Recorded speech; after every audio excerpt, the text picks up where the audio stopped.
Welcome to this video blog on a visit to the south coast of England as part of a field trip with the Coastal Engineering Department of UCL. This video blog will cover the existing coastal defences in place as well as the more crucial points of detail that a coastal engineer must look out for when conducting site investigations. Brighton is a well-known tourist spot due to its beaches, and coastal engineers are tasked with the upkeeping of the beaches in order to keep the tourism flowing into the town. The Brighton Marina was constructed for retail and leisure purposes within two walls of breakwater primarily placed to protect the eroding cliffs from waves. The breakwaters consist of the eastern and western walls, with the west wall designed to stretch further than the east due to the prevailing waves coming from the southwest. The entrance to the marina is therefore on the southeast side in order to protect the vessels entering the harbour from waves. The man-made beach within the marina exists as waves can come from the southeast also. In the same way, many concrete acmens are installed along the base of the breakwaters in order to break the waves and reduce the chance of overtopping water hitting pedestrians on the marina. The breakwater is made up of 110 concrete caissons filled with concrete, sand and water, and is designed to take the battering forces of waves for the marina. In 1976, poor weather conditions delayed the installation of the armoured wall by 2 months. Detrimental scour due to horseshoe vortices was also discovered during the worst storm in September of that year, and sandbags were required to be placed at the heels of the caisson as scour protection along the eastern breakwater. In a sense, even protection needs protection. Longshore drift is a sediment transport mechanism where sediment moves parallel to the contours of a coastline and is responsible for greater than 90% of long-term beach changes. The Brighton Marina interrupts the natural west to east transport mechanism, and deposits of sediment on the beaches east of the marina can be noticed after significant storms. Stone and concrete seawalls are placed at the toes of chalk cliffs to provide some protection. This is prevalent at the Rodine School as well as along the coast of Peacehaven, that both sit on top of chalk cliffs. Newhaven is an industrial town, and its estuary leading into the ocean makes it a useful port. Coastal engineering is particularly important to the folks of Newhaven, as erosion of their cliffs would mean the flat-lying floodplains are vulnerable to flooding. The long breakwaters to the entrance of the estuary stop sediment from entering the shallow cargo path. Sediment, due to longshore drift, has collected at the western breakwater, and Seaford's beaches have begun to erode. Once again, the effects of longshore drift are visible. Seaford itself features a form of coastal protection known as beach recycling. By this point, you should be reminded that beaches themselves are a form of coastal defence.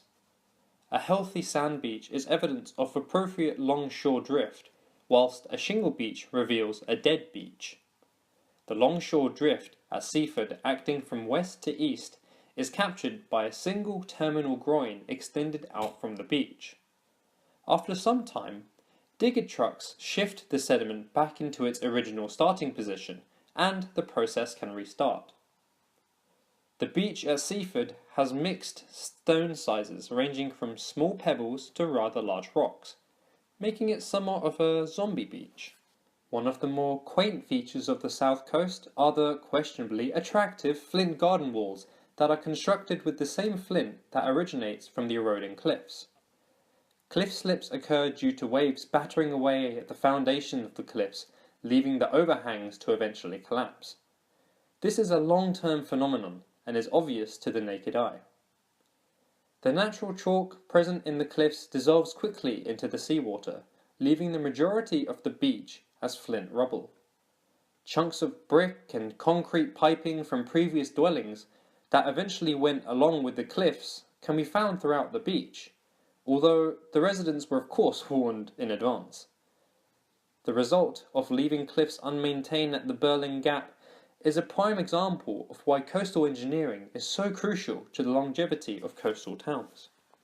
Eastbourne is regarded as a more attractive tourist spot off the south coast.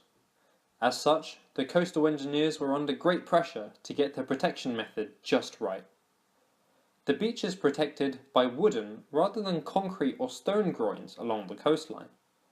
This is because Eastbourne is an environmental conservation zone, and therefore piling of concrete was not going to happen due to the risk to the reefy ecology. Instead, many wooden piles were driven into the beachfront and nailed together with wooden planks. The groins have been designed to withstand the force loading from heights of shingle of up to 4 meters. The shots shown here represent longshore drift as the shingle is collected on the west side, although both faces of the groin are able to withstand the pressures, rendering the beach safe from longshore drift as well as freak east to west storms.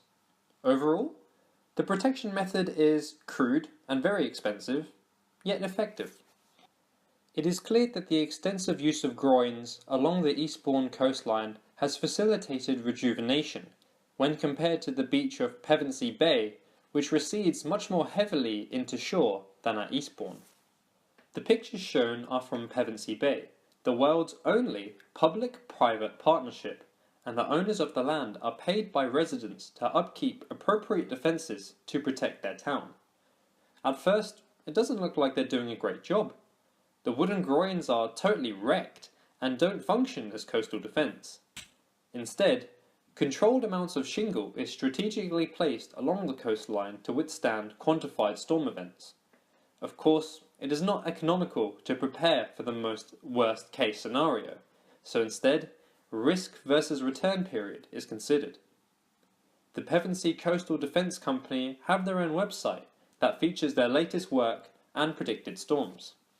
This video has hopefully informed you that there are many forms of protection that coastal engineers utilise to protect the coastlines. It is clear from the unmaintained cliffs at Purling Gap that coastal engineering is critical to the longevity of coastal towns, from attracting thousands of tourists to the beach towns of Eastbourne, to the survival of small communities in Cuthaven who live in precarious positions just to be with the glorious smell of the ocean spray. This concludes this video blog on a coastal engineering visit to the south coast.